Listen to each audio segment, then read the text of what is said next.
The Tennis Gambling Podcast on the Sports Game Podcast Network is brought to you by Rhythm, loading down for picks and props. Rhythm's also giving away $200 future and throwing a March Madness party. Go to sportsgame.com/party for details. A reminder, you can also compete against SGPN this March for a chance to win $75,000 in SGPN Survivor. Enter at splashsports.com/SGPN. Plus, SGPN is giving away $2,000 in our free, once again, keyword free, March Madness bracket competition. Sign up today at sportsgame.com/bracket. And welcome, everybody, to the Tennis Game Podcast here on the Sports Game Podcast Network. It is currently Monday night, roughly 10 p.m. Eastern Time on March 10th. I'm Rosso Scott Reichel, once again going solo for this pod. Time to break down the fourth round, or in other words, the round of 16 here in Indian Wells. We're going to break down the upcoming card. We don't have every match available. We have some, though, so we're going to do it with what we have. Once again, apologies that I'm going to be missing some of the matches, but either way, you know that the matches end pretty late. You get some lines that come out pretty early in the morning, and I'm not going to record at 5 a.m. So apologies there. A point is, though, we are going to be dealing with the matches that we do have lines on, and that will be the, I'd say, once again, the focal point of the show. Now, before we get into the actual breakdown of the round of 16 matches, do you want to remind me once again that you can show support for the show? But like, subscribing, and a reminder, you also leave a rating and a review on Spotify or Apple. So whether you consume the podcast either on YouTube or audio only on Spotify or Apple, you can leave feedback to help the show grow, or to at least let me know what I can work on to improve the show moving forward. Point is, though, you can show some feedback to help, or you can leave some feedback to help the show grow. Seeing the subscriber count actually jump pretty heavily on YouTube over the last couple of weeks. So thank you. If you are new to the show, hopefully you've enjoyed the content. Hopefully you've been cashing winners with us along the way. Plus, a reminder, you can also check out the merch store on the SGPN website. We have a lot of great merchandise for the Tennis Game Podcast actual show. We have t-shirts, sweatshirts, and mugs, different colors, all high quality, all affordable. Recommend getting yourself something. And a reminder that we do have a couple of promos going on right now. We're giving away $2,000 in our free March Madness bracket competition. Go to sportsgames.com/bracket to sign up today. And reminder, you can also compete against SGPN this March in our SGPN Survivor 75K winner-take-all competition. Enter at splashsports.com/SGPN. So starting off with the actual recap of what happened in the third round, first of all. Overall, a great episode for us. Once again, ended up sweeping. We are undefeated so far in Indian Wells. We are currently 5-0-1. The one push was Watanuki to win a set against Makic, who was up a break in the second, and then Makic quit. So we were about maybe 10 minutes away from being 6-0 in the tournament. Both settled for 5-0-1, and we picked up a nice win with the lock with Tsitsipas on the money line at -115 against Berrettini. Saw it close to 130. Didn't matter. He's undefeated on hard court against Berrettini in his career. He smacked him. I don't believe Berrettini ever broke him. I don't know if he had a break point, actually, in the entire match, but Tsitsipas went up a break early, and then he ended up getting the break late in the second set. Broke him again for the hell of it to win. But nice win there for Tsitsipas, who continues to be undefeated with his new racket. For the dog, though, nice win as well, as we had Giron and Papiron over 2.5 sets at +135. Never in doubt, Papiron ended up winning the first set competitively. Then Giron went up a break immediately in the second and came back from the set down as he won in 3. But overall, once again, a great tournament for us so far. Hopefully you've cashed with us along the way. The futures have been honestly kind of up and down. We'll see what happens moving forward. But for the actual lock and dog picks, they've been really, really good, and hopefully we'll keep it rolling here for the fourth round. Now, getting into the actual comment section first to see what we have, looking at everybody that's here right now. I see Ian stopping by, Cayetano stopping by. Nice to see you guys. I see Corey back. Nice to see you too. Mike's here. Leonard's here. I see Tubbs is here too, and D. Johnson's here too. So, and Bill, who's also here. So once again, thanks for stopping by, guys. Usual crew. Hopefully you've been cashing with us along the way, and hopefully you've also been making some money with your own picks over the course of the event. Anyway, so getting into the recap of the third round. Starting off, Greek Sport beat Pericard in straight sets. You're looking at Paul beating Nori in straight sets. Thought that Nori would put up more of a fight there, but eventually Paul did win in straights. You saw Giron win in 3. I thought that Papiron would win, but I did like the 3 sets, and that cashed the dog first on the show.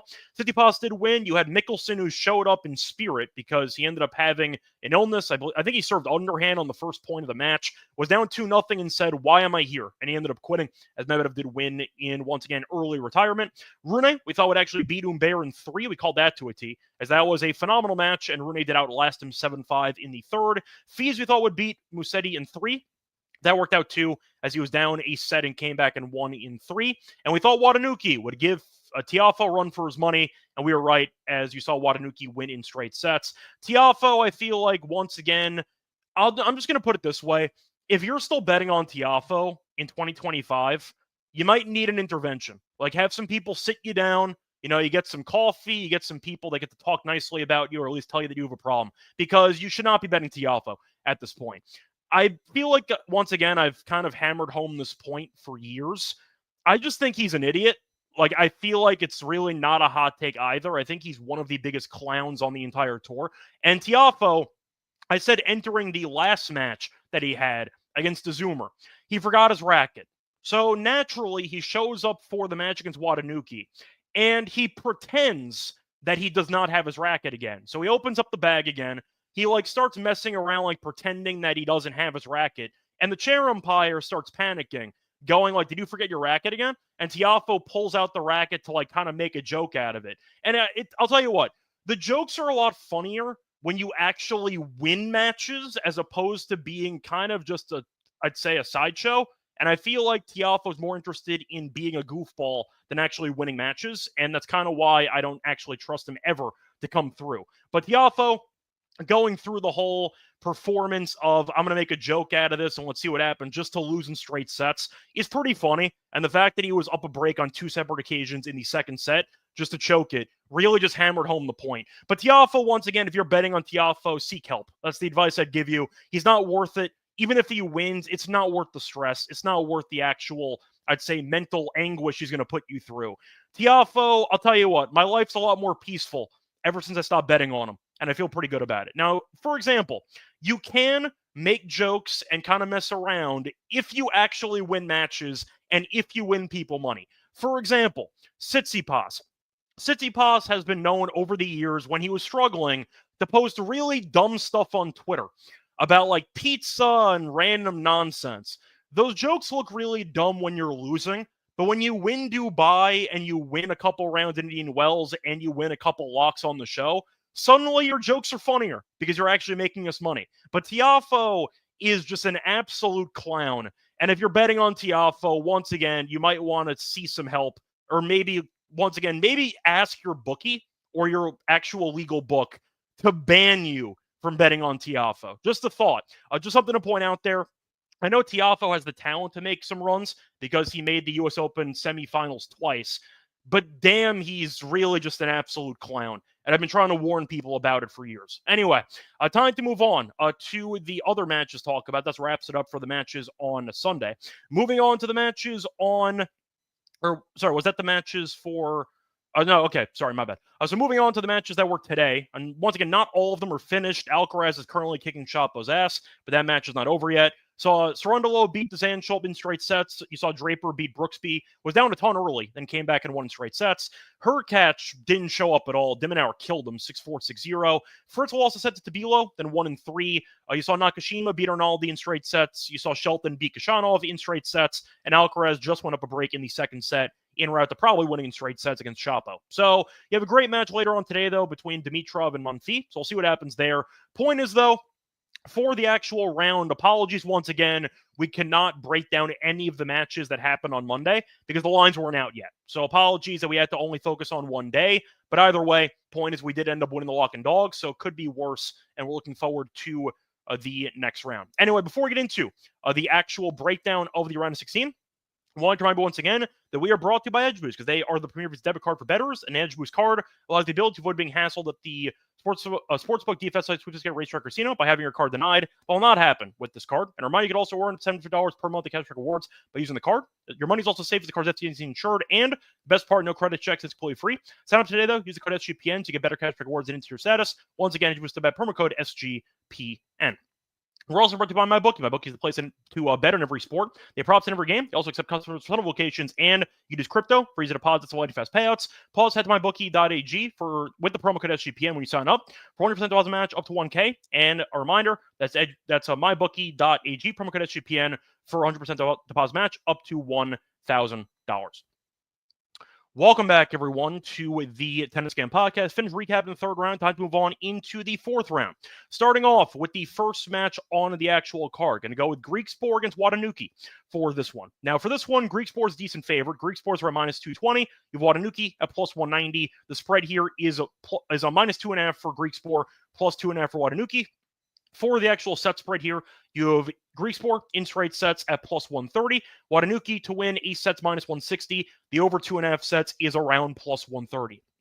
Now, for the matchup, no head-to-head history, so nothing really to go by there. However, you're looking at Watanuki, who's been great. He went through qualifying. We picked him to win a set against Makic, and we got robbed on that dog. But still, point is he's been good. He went through qualifying, only dropping one set in the entire tournament. So actually, in 2 sets so far in the entire tournament. Dropped a set to Bublik and a set to Makic, but he ended up beating Tiafoe in straight sets in the last round. He's been good. Switched coaches. He had a Pepsi midway through the second set against Tiafoe, ended up winning. So you're looking at him in good form. Now, Griekspoor's been good too. Beat Perricard in straight sets. Beat Zverev in a marathon, which he probably should have lost. Beat Kekmanovic in 3 as well. The problem with Griekspoor is he drops a ton of sets. In fact, he's dropped at least one set.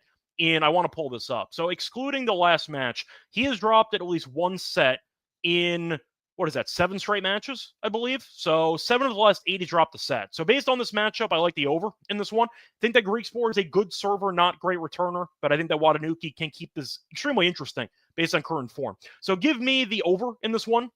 Kind of a common theme with Griekspoor. I think we'll get a breaker in there too, but I do think that the game spread is intriguing at plus 2.5 for Watanuki. So I think I'll go with that, and I'll go with the over 22.5 games here as my main thought for this one.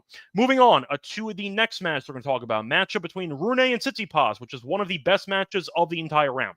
For this one, Tsitsipas is a favorite here, is minus 145. You have Rune at plus 125 for the spread, minus 2 for Tsitsipas, plus 2 for Rune for the game total over under 23.5 games. For the set spread here, you have Tsitsipas to win in straight sets at around plus 175. You have Rune in straight set to 3-1, and the over 2.5 sets is around plus 125. Now, Rune has owned the head-to-head against Tsitsipas so far. Rune is 3-0. Now, the most recent meeting was in the ATP Finals a couple years ago, and Tsitsipas retired after 3 games. So they've only faced off twice in completed matches. None of them were after 2022. So not really much to go by recent data. Now, Rune's been good in the event, beat Moutet and beat Humbert in that marathon. Now, you can argue fatigue could be an issue, but there was a day off in between, so Rune should be fine. And for Tsitsipas, though, he has not lost since changing rackets. So based on his form in Dubai and his form in Indian Wells not dropping a set yet, I do think even though Rune is undefeated in the head-to-head, I'm going to go Tsitsipas at minus 145. I said this last episode, I'm going to back Tsitsipas until he loses, and I feel like based on the potential bad spot for Rune, who we know can be a bit of a head case at times. Tsitsipas can too, but it seems like he's found his groove again, and I do think with, in my opinion, the better serve compared to the two guys, or out of the two guys. I'll go Tsitsipas to get the job done. Should be close, though. It would not shock me if Rune made this a marathon and it goes to 3. But I'm going to go with Tsitsipas to win. I think minus 145 is reasonable. I think it was 155 actually earlier today, and then it dropped. But I do think that Tsitsipas, being undefeated with the new racket, he has newfound confidence. His newfound form, and he's playing like a true top 10 player in the world. So I am going to go with Tsitsipas to get the job done here, mostly based on current form and based on the eye test. He looks fantastic. So I'll go with that as my main thought for this one. Moving on to the next matchup. We're actually going to skip a couple matches because we're going to save them for later on in the show. Moving on to the couple matches that we have for the card on Wednesday. For starters, we have the Nakashima match against Shelton. We have no lines on it. So going through the actual matchup here, Shelton is currently undefeated against Nakashima. Every set has ended 7-5 or 7-6. The crazy part is Shelton has won every single set. So every set's close, and Shelton wins. So based on the actual breakdown, I think Shelton will win this one. Nakashima's been very good, though, beating Ichikata and Arnaldi, but I think Shelton is the more trustworthy player. Nakashima still has too many errors, and I think that Shelton is the better server out of the two. You might see the trends continue, where you get 7-5 or 7-6 in every set. I have no lines on the match, though, so I can't really break it down, but I think Shelton will win if I had to go with the two. Then again, Nakashima is at home, playing in California, so of course he has a little bit of crowd support. At least, I think compared to Shelton, it should be pretty close. But Shelton not dropping a set yet to Nakashima, I think he will win, in my opinion. But it should be close. Maybe the over is worth a look for games. I don't know what the line is going to be, though. If I had to guess, 23.5, I think. By the way, I see a question from Ian. What's the Merch Madness code? The code for the actual thing is Madness. So once again, if you want the actual discount at 20% off, use code Madness at checkout for 20% off your purchase on the merch store. Anyway, time to move on into the next match for this one. For this one, we have slight lines. We don't have a ton. We We have Dimonauer, who's minus a 345, and you have Cerundolo, who's plus 275. Now, for the actual head-to-head faced-off in the Australian Open, actually, this year, and you saw Dimonauer win in 4. Now, for the path so far, Dimonauer looked great against Goffin and great against Hurkacz. For Cerundolo, he looked okay against McDonald, which he ended up winning in 3, and he beat Dzanchov, who got injured halfway through the first set. I think Dzanchov was up a break early, and then he got injured, and he immediately fell apart. So I think Dimonauer is going to win. The question is, can Cerundolo win a set? Honestly, based on form right now, I don't think so. Dimonauer's been so damn good in the event, and I know that Hurkacz has been, once again, a bit underwhelming lately, and I know that he's not been great historically in Indian Wells. But you bagel Hurkacz on a hard court, that's tough to do no matter how slow the surface actually is. Because Hurkacz, we know, is a great server. Dimonauer was all over him. I'll go with Dimonauer in straight sets here. Probably not going to end up betting anything until, once again, I actually know the lines and I could dive into it a bit more. But without knowing the lines, I'll go with Dimonauer in straight sets for this one. Moving on to the next matchup, the last we're going to talk about. You have Draper against Fritz. We have no lines on this either. Fritz will be favored in this matchup, but for the head-to-head, you have had a bunch of wars between them. So they faced off 4 times. Each of the last 3 meetings did not in straight sets. The last meeting was actually faced off 3 times last year, and 2 of them were on clay, but you ended up seeing Fritz win both those on clay. Faced off in Paris last year, and Draper did win in 3. Now, Draper's been good. He has not been great, though. Ended up killing Fonseca in the second round. Beat Brooksby in straight sets. Was down pretty early. I think he was down 4-1. Came back and won it. Fritz, though, has been up and down, too. Beat Gigante. Didn't look great in that either. Winning 7-5 in the second set. And he ended up beating Tabilo in 3. I think Draper's very live to win this. I think Draper's looked objectively better than Fritz so far in the event. It'll be close. Give me the over 2.5 sets, but I don't have much else for that one. See a question for the actual tennis coverage. If you know somebody that breaks down WTA, I do occasionally. I don't do it that often. If you want some women's plays, check out the Discord on SGPN. A reminder, we have a free Discord server. We have a ton of extremely degen WTA bettors. So if you want to check the actual, once again, Discord, we have Jung in there, bunch of guys who stop by. A lot of them bet on women's. So if you want some women's thoughts, check out the SGPN Discord server. We have a tennis channel, and we do have a lot of degens in there who bet on women's tennis. Anyway, time to move on into the actual lock and dog picks for the round of 16. For that, though, remember once again that we are brought to you by our sponsor, Rhythm. Because Rhythm's having an epic March Madness party that I'll be at, by the way, and you're all invited. All the users are invited to the first 4 watch party on Wednesday, March 19th at the Awesome Stadium Swim. At Circle Las Vegas, they have free drinks. Free drinks, once again, keyword. Plus, you get to hang out with the guys from SGPN. Gets better. They're also giving away $200 future bet for March Madness for one lucky Rhythm user. Even if you cannot attend the party, you can still be entered into the random drawing for the future bet, so you can still win the giveaway without having to actually attend the party in Las Vegas. Come by, though. Rhythm help you with your brackets. And a reminder that they also have a free party and a chance to win a $200 future bet. Go to sportsgames.com/party for details. We're also brought to by Fantasy because they have a great pick'em actual option on the platform. You could use the NBA, NHL, college basketball, whatever sport you can think of, tennis included, to cash in and win big with your Underdog Fantasy Pick'em. And a reminder, they also have a great Luka Doncic discount. Every game for the Lakers, for the rest of the regular season, there will be a Luka discount on the actual platform. And a reminder that you could also use the great sign-up code for a great promo when you do end up making your new account. Sign up with the code SGPN to claim a special pick in your first time deposit offer for 1K bonus cash on fancy promo code SGPN. Welcome back, everyone, to the Tennis Game Podcast. Finished breaking down the round of 16 in Indian Wells. Now it's time for the lock and dog picks. Now, for the lock, I'm going to point out it's a pretty niche market. It's going to be a prop in the Fees and Giron match. Now, there are props available on DraftKings and on Bet365. However, Bet365 does have the better line, in my opinion. I'm going to go with the Fees and Giron match. Over 4.5 combined breaks of serve at minus 150. Now, DraftKings has 5.5 at plus 120, which I think should cash anyway, but I'll play it safe at 4.5. Now, I do think, once again, looking at the actual line differential, you're saving another break of serve. I do appreciate that. Now, Fees has had a bunch of breaks in his matches recently. Each of Fees' last 5 matches have had at least 5 breaks of serve. And Giron only got broken 1 time against Papyron in the last round. Very misleading. Papyron was a casual 1 of 15 on breakpoint chances. 1 of 15. Point is, Giron didn't exactly serve that well in the match. He was just able to serve clutch in big moments. But I do think that Fies and Giron are not exactly the best of servers on tour. We know the courts are slow here in Indian Wells. I see a lot of breaks of serve, a lot of breakpoint chances. But 4.5, I think, is a pretty reasonable number here at minus 150. Maybe it goes 3 sets. Maybe it ends in straight sets. I think that it can get there either way.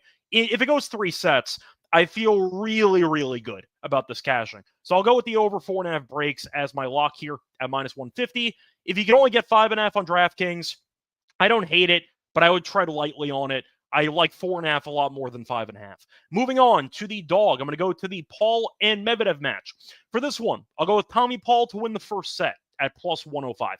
Paul's won the first set in 5 of his last 6. He's been great early in matches, and Paul in the head-to-head has owned the first set against Medvedev. Paul's won the first set in 3 of the 4 head-to-head meetings. Faced off last year, actually, in this event. You might remember Paul was actually about to win, then he rolled his ankle and did lose in 3 sets. However, Paul in that match before he got injured did win the first set 6-1. So I do think Paul has had a lot of head-to-head success early in matches against Medvedev. I think he'll look sharp once again early on, and both of the once again, looking at the actual matches they've had recently, sorry, just pulling it up quickly. But I know Indian Wells last year was a 6-1 first set win for Paul. The matchup before that, or I should say the most recent one, was on clay, but Paul did beat Medvedev 6-1 as well in the first set of that one. So the 2 most recent meetings, Paul won the first set 6-1. And again, to win the first set at plus 105. So give me a little bit of history to repeat itself here with Paul winning the first set against Medvedev in Indian Wells at plus 105 as my dog. So once again, the plays here for the actual round of 16 in Indian Wells. The lock's going to be on Fies and Giron over 4.5 combined breaks at minus 150. That's available on Bet365. For the dog, I'm going to go with Paul to win the first set at plus 105. That's going to wrap it up for the September back once again for the quarterfinals here in Indian Wells in a couple days. Look at the comment section, though, before I officially wrap it up. Cayetano saying that Fritz did not look good. I personally agree. I think Draper is very live to win it. Thoughts on Dimitrov and Monfils over, if anything? I just see a 3-set marathon between the 2 of them.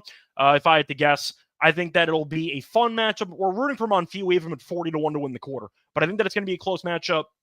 Dimitrov's looked good so far. I see a close battle. Anyway, that's going to wrap it up. Till next time, good luck to all of you and all of your bets. Bye, everyone.